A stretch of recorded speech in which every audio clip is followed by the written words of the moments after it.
વિસાવદરની ચૂંટણીની જાહેરાત થઈ એટલે એ વિસ્તાર મુજબ લાગતું હતું કે અહીંયા ઇકોઝોન આ ચૂંટણીનો મુખ્ય મુદ્દો બનશે, પણ આ મુદ્દો હાલ સાઈડ પર છે ને અહીંયા રોડ રસ્તા અને ખાસ ખાતરને લઈને વાતો થઈ રહી છે. પ્રચાર દરમિયાન પક્ષો આ બાબતને લઈને એકબીજા પર પ્રહારો કરી રહ્યા છે. ફરી ખાતરના મુદ્દે કોણે કોના પર શું પ્રહાર કર્યો જાણીએ અહેવાલમાં. જય હિન્દ. BSI TV ન્યૂઝ પર આપની સાથે હું છું નિધિ ગઢવી. થોડા દિવસ પહેલા આપ ઉમેદવાર ગોપાલ ઇટાલિયાએ સવાલ ઉઠાવ્યો હતો કે આ વિસ્તારમાં દારૂ સરળતાથી મળી જાય છે પણ ખેડૂતોને ખાતર નથી મળતું. તો આવી ટીકા સામો પક્ષ સાંભળીને બેસી પણ ન રહે એટલે સામે પક્ષેથી જયેશ રાદડિયાએ પ્રચાર દરમિયાન ગોપાલ ઇટાલિયાની વાતનો જવાબ આપ્યો હતો. તેમણે શું જવાબ આપ્યો એ સાંભળીએ, પછી આગળ વાત કરીએ. ત્યારે હું હાજર હતો ત્યારે ચૂંટણી જાહેર થઈ ગઈ હતી. ખેડ પટેલ ઉમેદવાર જાહેર નહોતો થયો ત્યારે, અને ત્યારે ખેડૂતોની રજૂઆત આવી હતી કે ભાઈ ખાતરનો ડીએપી નો પ્રશ્ન છે, ખાતર નથી મળતું. ત્યારે મને કેતભાઈ ને અમે ત્યારે બરોબર છે વજુભાઈ બધે લોકો ત્યારે હતા, વાત કરી હતી અમારી રેન્ક આવી ને રાજકોટની, ત્યાંથી ખાતરનો પ્રશ્ન મને કહેજો અમારી જવાબદારી છે. 700 ટન ખાતર તમારે વિસાવદર ભેસાણમાં અમે તાત્કાલિક ગાઈડ તમને મોકલીએ, અને કાંઈ ઇસ્યુ નથી. તમને હજી કહું છું એમાં કે તમને મુશ્કેલી પડે, પાયાનું ખાતર તો ડીએપી જતું, NPK યુરિયા કેક્સોઇડ ક્યાંય પણ જોતું હોય ને, આ જયેશ રાદડિયાની જવાબદારી છે. તમારે કિરીટભાઈને ફોન નથી કરો, તમારે જે ખાતરની જરૂર પડે ત્યાં મને કહેજો, અહીંયા તમે માગશો ને એટલે બીજે તે રેન્ક તમારા પાદરમાં આવીને ઊભી છે. તો હવે જયેશ રાદડિયાની આ વાતનો આપ નેતા રાજુ કરપડાએ જવાબ આપ્યો છે. હવે પહેલા તેમને સાંભળીએ. જનતા પાર્ટી આપણે જેને ચૂંટીને મોકલીએ છીએ એને ખરીદી લેવાના પ્રયત્ન કરે છે. વારંવાર થયેલા પ્રયત્નોનું કાયમી ધોરણે પૂર્ણ વિરામ જો મૂકી દેવું હોય ને તો એક વખત ગોપાલ ઇટાલિયાને ચૂંટાઈને મોકલો. ગોપાલ ઇટાલિયા વિધાનસભામાં હશે એટલે દાવા સાથે કહું છું કે જે લોકો અત્યારે વાતો કરે છે કે અમે ખેડૂતોનો ક્યારેય ખોટું નથી કર્યું, અમે ખેડૂતોને લૂંટ્યા નથી, ખેડૂતોનો અમારા હાથે ખોટું થાય તો અમે ઝેર પી જઈએ કહીને મગરના આછું સારનારા ઉમેદવારને કહીએ છીએ તમારી કરોડો રૂપિયાની સંપત્તિ ક્યાંથી આવીને વિસાવદરના મતદારો સામે હિસાબ મૂકો. તમે પ્રમાણિક છો કે કેમ એ તમારું સોગંદનામું બતાવે છે. સોગંદનામાની અંદર તમે બતાવ્યું છે કે પતિ પત્નીની થઈને 28 કરોડ કરતા વધારેની સંપત્તિ છે. હજી ઓલી મોટર કારને આ બધું છુપાયું છે, કોણ જાણે કેટલી સંપત્તિ છુપાવી હશે. માત્ર 10 વર્ષ ભારતીય જનતા પાર્ટીના જિલ્લાના પ્રમુખ રહ્યા, એમાં કરોડો રૂપિયાની સંપત્તિ બની ગઈ. આ બાજુ અમારે ગોપાલ ઇટાલિયા આમ આદમી પાર્ટીના, એટલા માટે હું વાત કરું છું કે મતદાન કરવા જાવ ત્યારે આ વાતનો વિચાર કરીને જજો. આમ આદમી પાર્ટીના પૂર્વ પ્રમુખ, હાલ આમ આદમી પાર્ટીના રાષ્ટ્રીય નેતા ગોપાલભાઈ ઇટાલિયા લાંબા સમયથી ગુજરાતની અંદર નેતૃત્વ કરે છે. 2020 થી સતત જાહેર જીવનમાં છે, ખૂબ મોટો ચહેરો છે. આમ આદમી પાર્ટીએ ખૂબ મોટું પદ આપ્યું છે, પ્રદેશના નેતા બનાવ્યા, પછી રાષ્ટ્રીય નેતા બનાવ્યા. તેમ છતાં એ વ્યક્તિને આજે ઘરનું ઘર નથી. આનાથી મોટું પ્રમાણિકતાનું સર્ટી બીજું કોઈ ના હોઈ શકે. આનાથી મોટું બીજું પ્રમાણિકતાનું સર્ટી કે ખેડૂતો ખાતરની ફરિયાદ લઈને આવ્યા, અહીંયા ખાતર મળતું નહોતું. મેં એક ફોન કર્યો ને અડધી રેન્ક આવી ગઈ.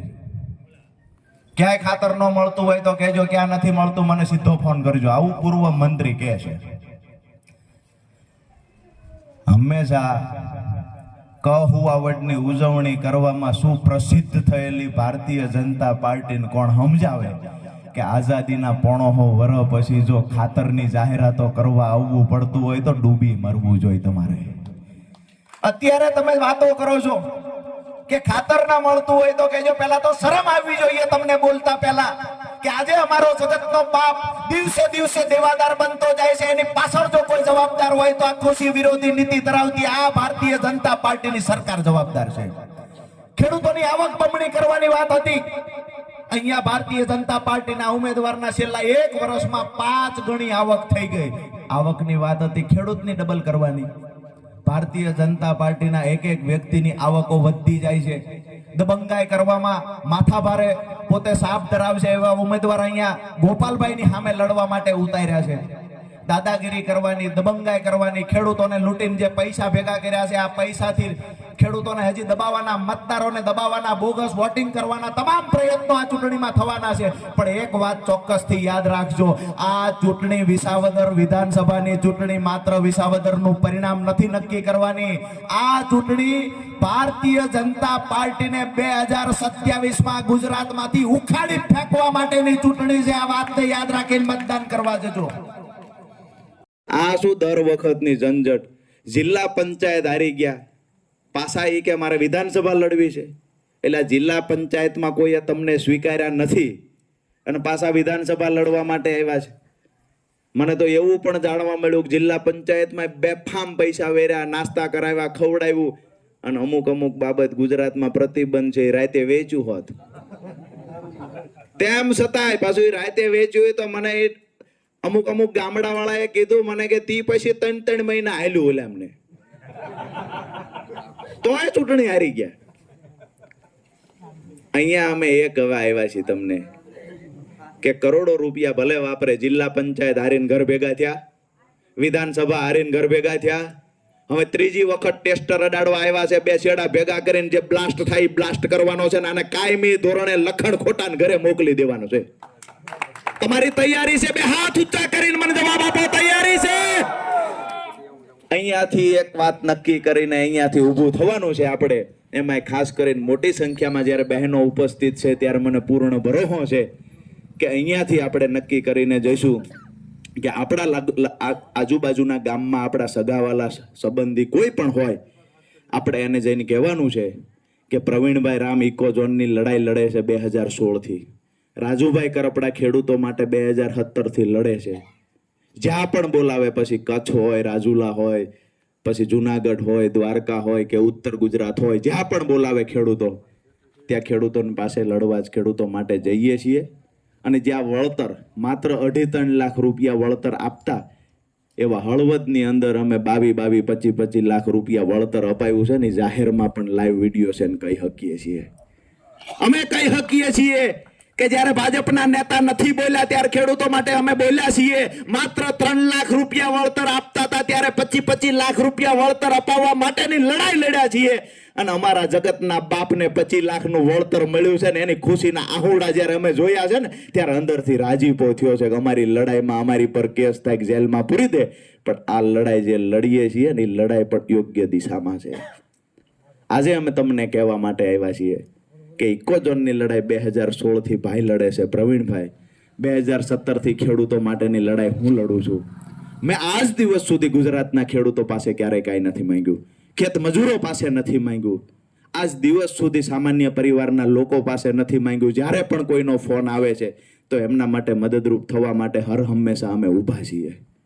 આજ પહેલી વખત વિસાવદરના મતદારો પાસે હું ભીખ માંગવા આવ્યો છું કે મારો ભાઈ ગોપાલ ઇટાલિયા ગુજરાતના ખેડૂત અને ગરીબોનો અવાજ બનીને વિધાનસભામાં જાય છે ને એને 19 તારીખે મત આપવાનો છે. આપ સૌની તૈયારી છે? 19 તારીખે ગોપાલભાઈ ઇટાલિયાને અહીંયાથી ઝાડુના નિશાન સામે એવી રીતે મત આપવાના છે કે ઈવીએમ જોવે તો સાંજે 5 વાગે ખબર પડી જવી જોઈએ. ઝાડુ ઝાડુ ઝાડુ. પછી બહેનો ગીત ગાય છે 23 તારીખે. બહેને કીધું જંગી બહુમતીથી, પણ પછી બહેનો ગીત ગાશે જે મેં પહેલા હમણાં વાત કરી એ મુજબ.